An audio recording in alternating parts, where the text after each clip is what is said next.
Құрметті президенттік жастар кадр резервіне үміткер. Тіркелу және құжаттарды тапсыру кезеңіне қош келдіңіз.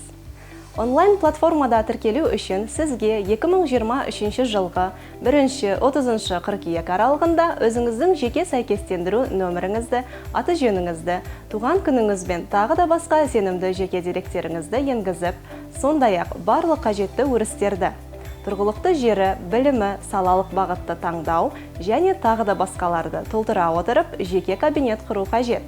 Сіз тіркеле отырып, өзіңізге іріктеуге қатысушыларға қойылатын белгіленген талаптарды сақтау, ұсынған мәліметтеріңіз бен құжаттарыңыздың дұрыстығын қамтамасыз ету бойынша міндеттемелерді қабылдайсыз. Барлық қажетті файлдар жүктелуі тиіс. Тіркелу формасы мен жеке профильді өзіңіз белгіленген мерзімде жеке толтыруыңыз керек. Президенттік жастар кадр резервіне іріктеудің барлық кезеңінде толтырылған деректер тексеріледі. Қойылған талаптар бұзылған жағдайда сіздің қатысуыңыз іріктеудің кез келген кезеңінде тоқтатылып, нәтижелер жойылады. Өтініміңіз қойылатын біліктілік талаптарына сай келген жағдайда сіз президенттік жастар кадр резервіне іріктеудің кезеңдеріне жіберілесіз. Сіз тестілеу, мәтіндік ақпаратпен жұмыс істеу қабілетін бағалау атты бірінші кезеңге жазылу үшін де уақыт қалдыруыңыз керек.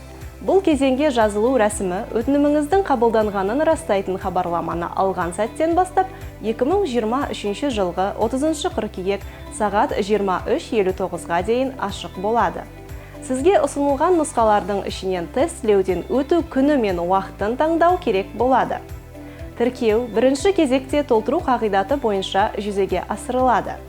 Тіркелу кезеңінде сізге мынадай 6 бағыттың бірін таңдау керек.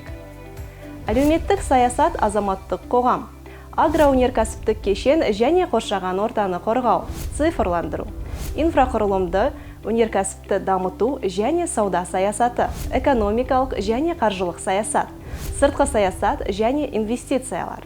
Сізге сәттілік тілейміз.